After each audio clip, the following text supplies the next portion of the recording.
No, I am not a lawyer. This is my opinion on the genre of music known as Nightcore. After reading some legal websites, please don't take this as legal advice. This is not legal advice. So take this with one giant grain of salt for me. So first of all, what is Nightcore? Well, I'm sure some of you might have seen it before. It's a song, but fast. Here's an example of a Nightcore song.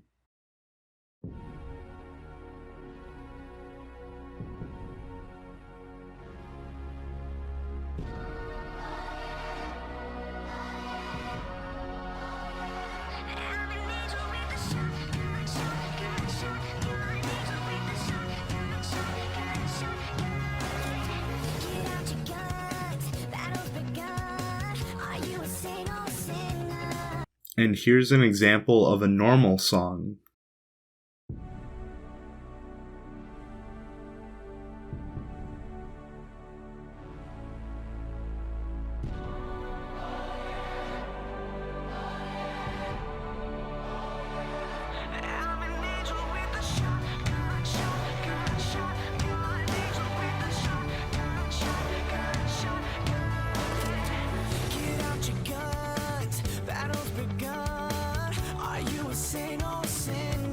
So why isn't this fair use? Even if they put little blurbs in the description of their YouTube videos saying this is meant for entertainment only.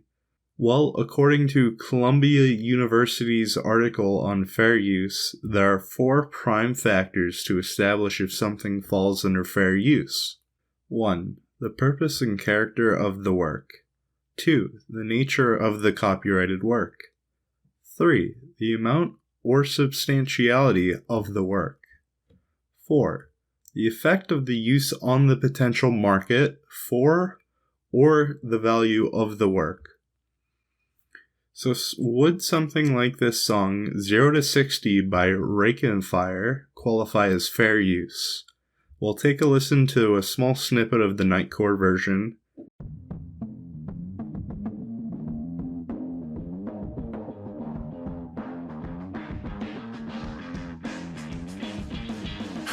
Gunshot at the beginning, race ain't locked from the top to the finish, round and round. Then the original version.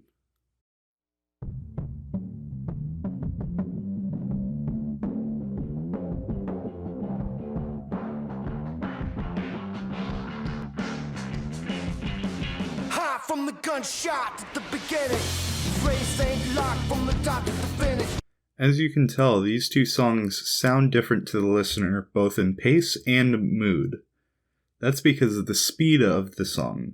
But how does it compare to the aspects of fair use that need to be established for this to fall under fair use protection? 1. The purpose and character section outlines several examples that would make it generally alright to use. This is for criticism, comment, news reporting, teaching, scholarship, or research. So does the Nightcore edit of this sped up song fit any of these categories? No, absolutely not. 2. The nature of the copyrighted work doesn't really apply here, other than it's expressly stated that works of art such as music are more likely to be protected by the court if this were to go to a trial. Factor 3 and 4 are absolute slam dunks against Nightcore songs in my opinion.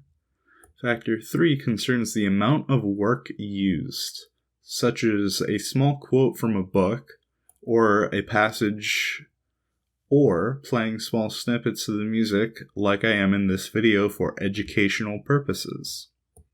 With a Nightcore edit, the entire track is used and sped up. Factor 4 relates to the profitability or value of the work. This is another slam dunk, at least in the case of this song, 0 to 60.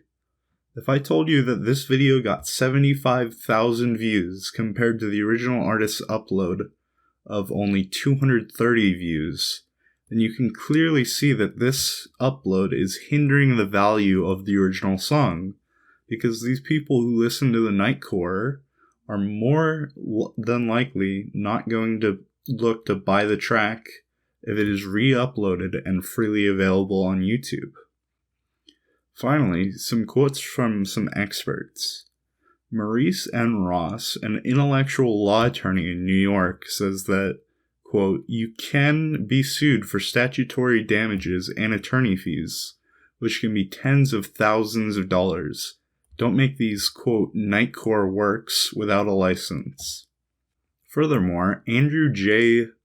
Zulavie, an intellectual property law attorney in Maine, states that, "I strongly suggest that you discuss this matter," referring to Nightcore, "with an attorney experienced in copyright law before continuing to engage in what may end up a costly infringement action in federal court." So, as you can see, and hopefully I've been able to convince you that Nightcore in fact is not protected under fair use, and you should stop creating this content.